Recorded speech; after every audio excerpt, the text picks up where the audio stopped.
In other words, I can cast the entire array. If I know that that array of any object is really an array of UI bar button item, I can just cast it. Now this one, you can't do question mark, because it wouldn't make sense to say for toolbar item in nil, okay? So that makes no sense. So you can't. Here you better be darn sure that that array has what you want. But then inside, now toolbar item is a UI bar button item, because I casted the whole array from array of any object to array of UI bar button item. You understand the difference there between those two? Okay. Another example of any object and where it appears. So if we hadn't changed, when we control drag to make append digit, what if we had left it any object? Okay, so we had append digit sender colon any object. How could we have dealt with that? Well, we just would have said, if we can let the sending button equal sender as a UI button, then do what we do. Let digit equal sending button dot current title, exclamation point, et cetera, et cetera, et cetera. Make sense? But we didn't want to put that extra if let, and I hadn't taught you about as, so that's why I said be sure to put that thing UI button. All right? Now you might ask, why is that even in any object? When I control dragged, why didn't it just put UI button? Why did it even offer any object? Well, because you could have an action that is sent by two different kinds of UI elements. Maybe it's sent by a button and also by a slider. I don't know how that would be. I couldn't even think of an example of that, but you possibly could. It is theoretically possible. And in that case, the sender would be any object, and you would have to say, if the sender is a slider, then do one thing. Else, if the sender is a button, then do something else. And you would do that with as. Okay? So that's why I'm saying I think that default should not be any object, because that's a pretty rare case where two different kinds of UI elements are sending the same thing. So why do the rare case? Even though that's the more generic or more general case, I agree, it still just seems kind of error prone to me. But anyway, so there's another any object example. So here's one more any object thing. Let's go back to that button thing. So I told you the button with type returns any object. Okay? And so if I got a button and I wanted to find out its title or something like that, I have to cast it. So I would call I would call that button with type, and I can cast on the fly, right in line. So if I call that line on green at the top, then down here I could say the title of the button equals button as UI button dot current title.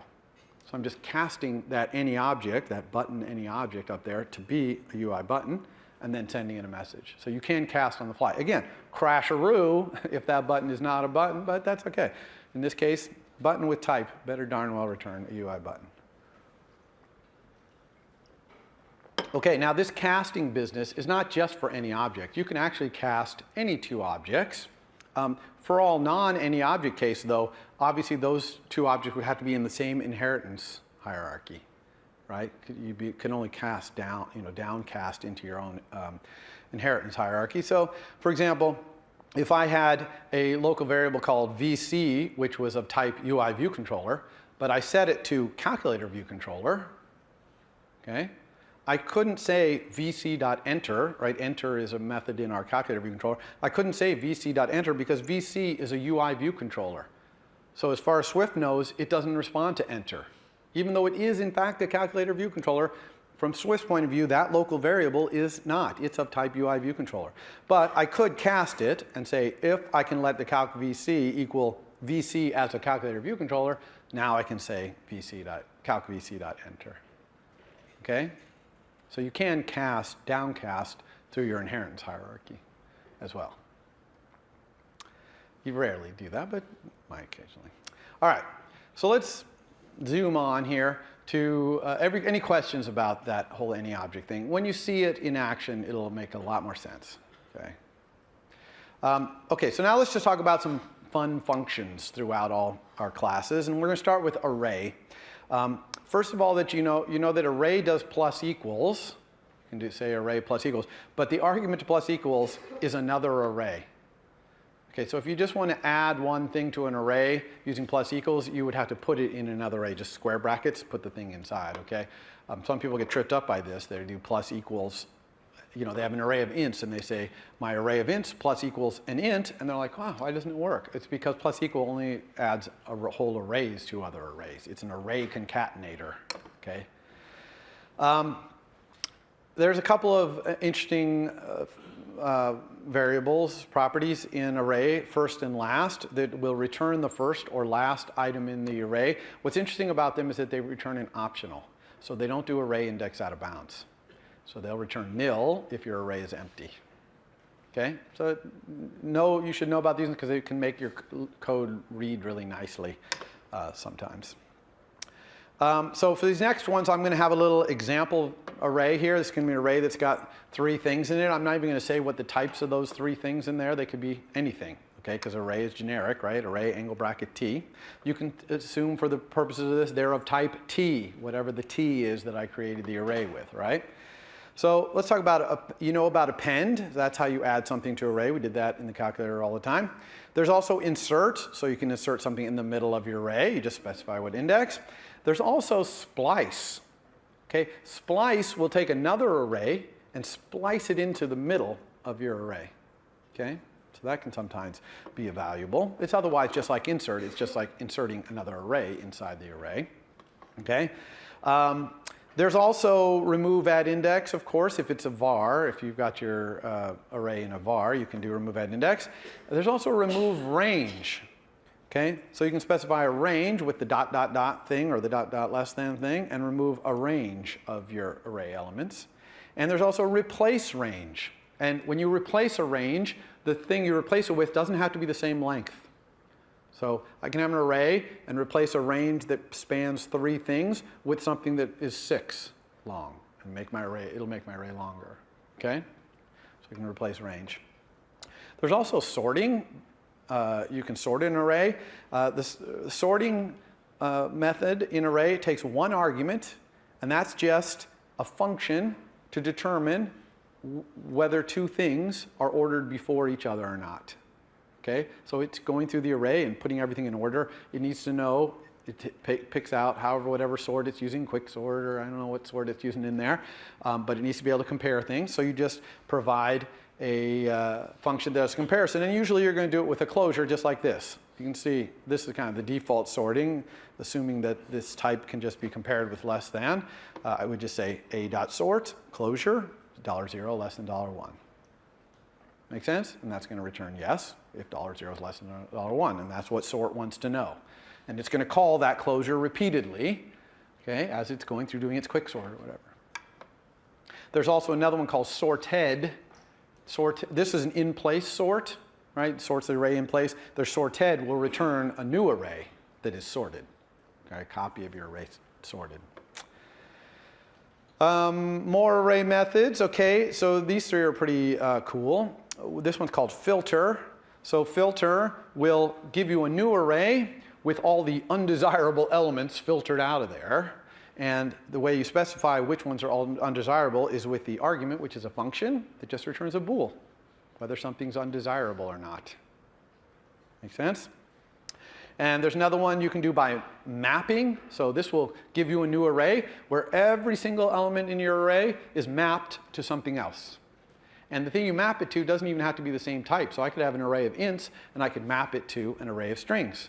And that's what I've done here. So I have this array of ints, 1, 2, 3, and I've mapped it using a closure that returns the stringification of it to an array of strings.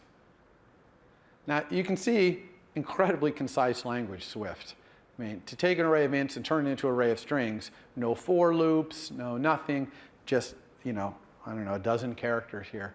So you really want to take advantage of some of the things Swift can do with closures, syntax, and things like that. You can also reduce an entire array to a single value. So this one takes an argument which is the initial value you want to start with, and then it just takes a function that takes the value so far and the next element in the array, and you return what the combination is. So you're just combining, combining, combining. So for example, if you wanted to add it up an array, you could say 1, 2, 3, dot reduce, start with a 0, and then my closure is just going to add the next element, which is the $1, to so far, which is $0. Okay? All right, string. So string is a little bit complicated. I can tell by the way already I'm not going to get to the end of this, so we'll finish this next Wednesday on this whole slide package here. But so string is complicated when it comes to indexing, creating substrings and stuff like that, a lot of people are like, oh, I can't even figure out how to make a substring of a string in Swift. It's so complicated. But once you understand that strings are made of Unicode characters, and when you get a substring, you don't want a substring of Unicode characters. You want a substring of Unicode characters that are on glyph boundaries. A glyph is something you perceive to be a character. But in Unicode, it could be multiple characters making up one glyph. For example, an accent. So, a lot of European languages, there's accents. Okay, maybe, in French you have accent aigu, right, which is the forward-going top slash. Well, that could be two Unicode characters, E and the accent character. So two characters makes what you perceive to be one glyph. So you can't index into this string, which is an array of characters. That's what a string is. A string is an array of, essentially internally, a collection, ordered collection of Unicode characters. You can't really index by int, or you might be halfway through the accent aigu, and you're getting, either the accent aigu or the E, but not the character.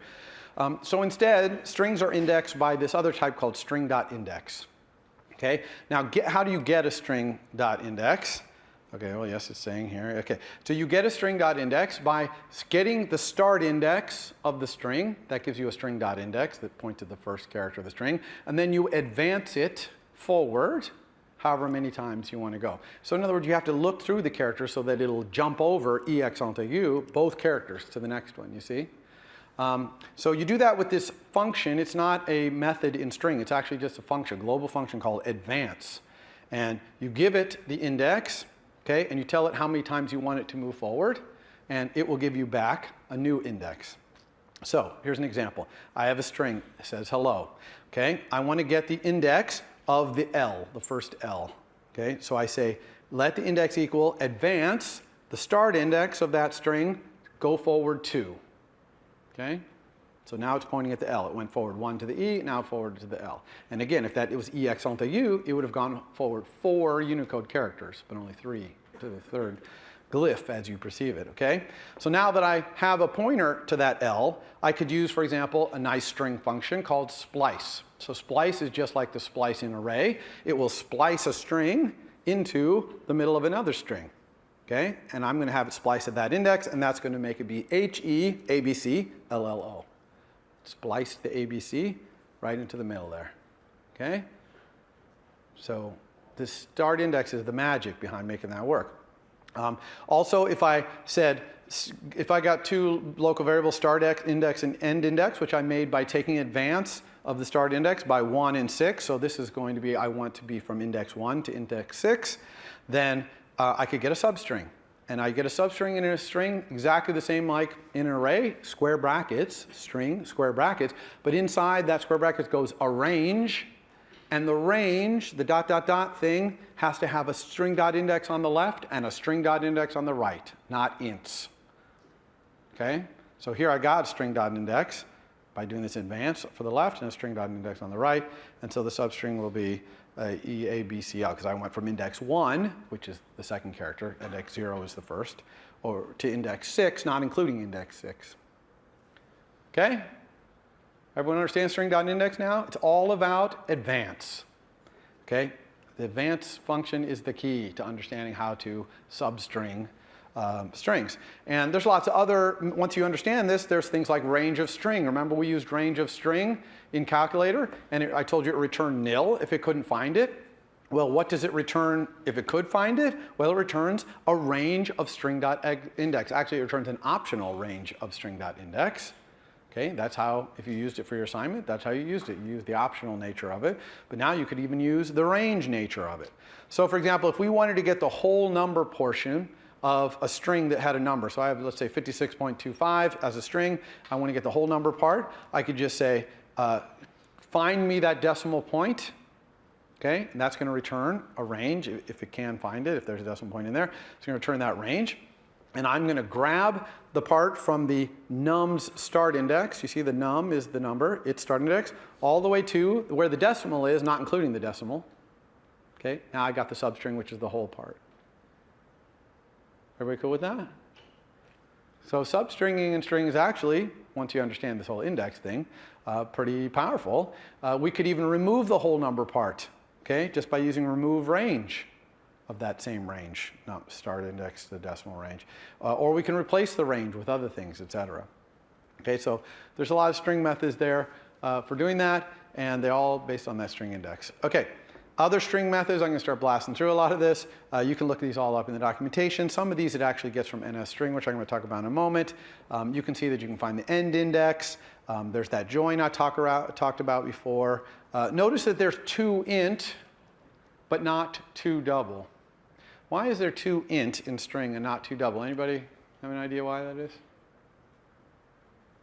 It's because when you convert to a double, you have to specify things. How many significant digits do you want? How many digits after the fraction do you want? Things like that. And so there's really nowhere to specify that. It would have to be two double with a whole bunch of arguments to specify how you want to do that conversion. When you convert to an int, there's nothing to decide. You just convert it to the int, right? To a whole number. So, but notice that toInt does return an optional int.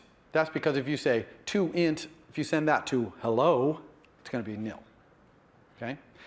So, string methods. All right. Okay, there's kind of a hidden bunch of methods that you don't even know about, which is conversions using init. So, for example, if I had a double and a float, I could say let x equal int of that double.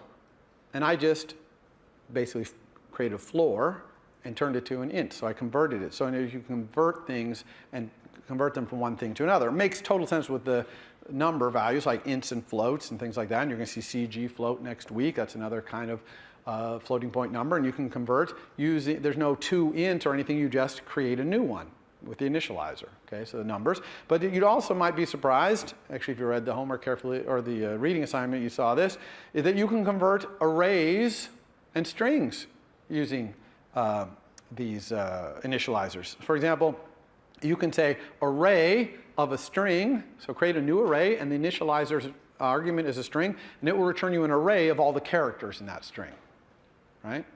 Unicode characters. Or vice versa, you can have an array of Unicode characters, right? And it will, and you pass that to strings constructor, and it'll return a string with those things zipped up. Okay? So there's kind of a hidden thing there. Notice that you can't do string of 52.5, but that's okay because you have that backslash open parentheses thing to convert floats to strings. Okay? You can do string of 52 though, because it has toInt. It kind of knows how to do that. All right, assertions. So assertions, really valuable debugging aid. They basically take a closure as the first argument. It's an auto closure, which means you don't need the curly braces. It's kind of a funky thing, okay? So the first argument is what would be inside the curly braces of a closure. And the second argument is some string that's going to be printed out on your console because assert, if whatever that thing that was in the auto closure evaluates to, if that's not true, okay, because you're asserting that that's true, then it's going to crash your program. Okay, and print that message out. So it's a great way to make your program crash when things that should be true aren't. Now, asserts don't work when you build your program for release, like to the App Store. When you're shipping to the App Store, asserts don't work. It doesn't even evaluate the closure, okay? It's just ignored. But for debugging, it's pretty good. So I might have a function called validation that should, at this point that I'm executing this assert, not be returning nil. And if it does return nil, then I'm going to crash here. So I say the assertion is that validation should not be nil right now. Okay? So a lot of languages have assert, so Swift does too. Okay, other functions. So there's a lot of functions, and these do not appear to be documented anywhere yet. So this slide might be your only documentation. I'm sure you can find about them on the internet and stuff too, but there's a lot of functions. These are global functions, not methods. They take arguments which are hard for me to explain to you right now, but basically they take arrays and strings and dictionaries because they take other things that arrays and strings and dictionaries are, those things. But you can look through this list, kind of interesting things. I can combine it with the thing I was talking about at the end there, with the string, passing an array of characters. I can actually take a string, call reverse, which returns an array of the characters reversed, and then call string to push it back and call it, create a string again. All right, Objective-C compatibility. You know what? We are going to wait and talk about this next time. Very important topic, but I don't want to give it short shrift. So that is it for today. Let me quickly show you this slide. Okay, coming up, no Friday section this week. Next Monday is holiday, no lecture. Next Wednesday, I might not be talking about auto layout next week, I'm not sure. Your homework 1 was due today. Your homework 2 is already posted. Your reading assignment 2 was posted on Monday. All that stuff is due next Wednesday. If you have any questions, I'm here. For more, please visit us at stanford.edu.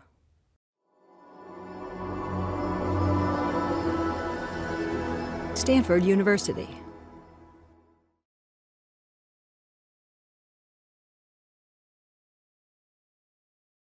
Okay, well, welcome to Stanford CS 193P, winter of 2015. This is lecture number 5. And today we're going to finish up what we were talking about last time and talk a little bit about Objective-C compatibility because, of course, iOS was originally written in an entirely different language. And so there's a little bit of bridging between the Swift world and the old world. And we're going to talk about an example of using any object, which is property lists. And I'm going to do a kind of a brief demo even showing you that. Then we're going to move on to a completely new topic, which is views. So views are how we draw and how we handle touch input in our UI. And so we're going to go over that, and I'll be having a demo for that as well. So I'm going to blast through these slides pretty quick. As usual, the demonstration is probably a little more elucidating than some of the slides, because when you see it in action, it's a lot easier to understand. Okay. So Objective-C compatibility. So virtually all the iOS API, this API that was written over the last however many years in Objective-C, is available from Swift, and you can't even tell the difference. Okay, it's just kind of automatically made available. And when they designed Swift, they went to a lot of trouble to make sure that it could be done in a very compatible way, so that all of the iOS API would work just fine in Swift. There are a few special data types, though, that they've gone to special care to bridge between the two languages. And this makes using iOS APIs from Objective-C much, much easier in Swift. And so I'm going to talk briefly about those. One is NSString. That is the old way that strings were represented in iOS. And that is bridged interchangeably to Swift's string. You can't really even tell the difference. If you have a method that takes an NS string, you can pass a Swift string in there, and vice versa. Okay? They're just automatically treated as if they were the same thing, even though they are quite different things. String in Swift is not even a class. Okay? It's just a struct. So they've done some miraculous work to bridge these things. NSArray, which is the old array, is bridged to array of any object. Okay, so anytime you see an array of any object in an iOS API, it's because it was an NS array before. Okay? Then NS dictionary is an interesting one. It's bridged to dictionary where the keys have to be subclasses of NS object, and the values are any object. Okay? Now, you might think, oh, that's going to be a problem, and I'll explain a little bit why that's not in a moment. And then, of course, int and float, double, bool, they're all bridged to NS number. We talked briefly about NS number. We talked about the NS number formatter and all that. So NS number was the old Objective-C object that just meant any kind of numeric value. And so anything that used to take an NS number, you can pass a double or float or int in there, and it'll just work. Of course, coming back the other way isn't automatic because it doesn't really know necessarily what you want. But you can use the methods like double value or int value, like we use double value in the calculator. And of course, int and float and double are also bridged to the C types, int, float, and double. So you had an API that takes an int, a C int. It'll be bridged to take the capital I Swift int. So this stuff all just works completely automatically, and you don't have to do anything, and it just works. However, if you want to be explicit about the type, you can cast. Okay, so it is perfectly legal to cast a Swift string to an NS string, and it will always work, so you don't need as question mark. Okay, it's all 100% guaranteed cast.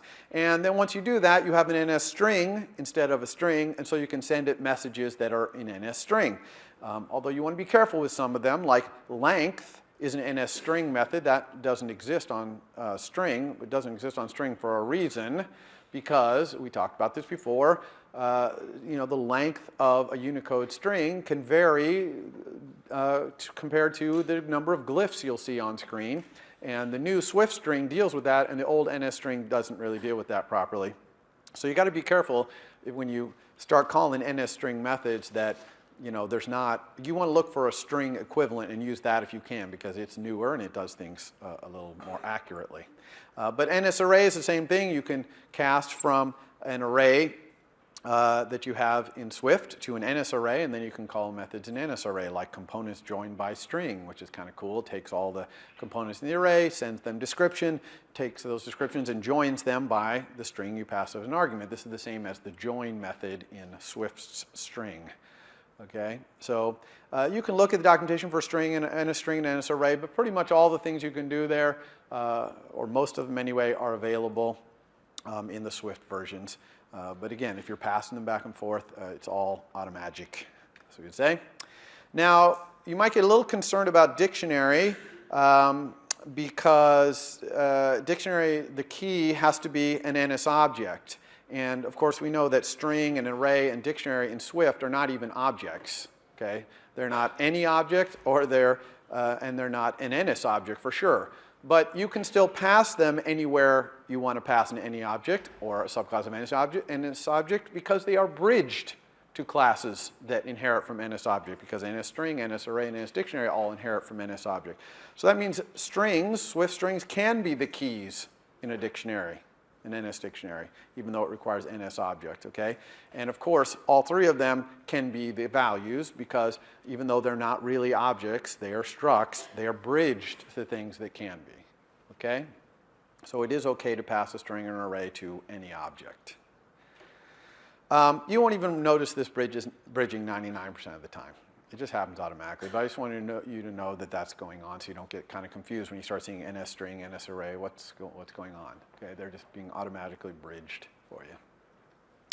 All right, so we talked about any object last time, and I'm going to talk about a use of any object, which is called property list. So property list is not a type or anything like that.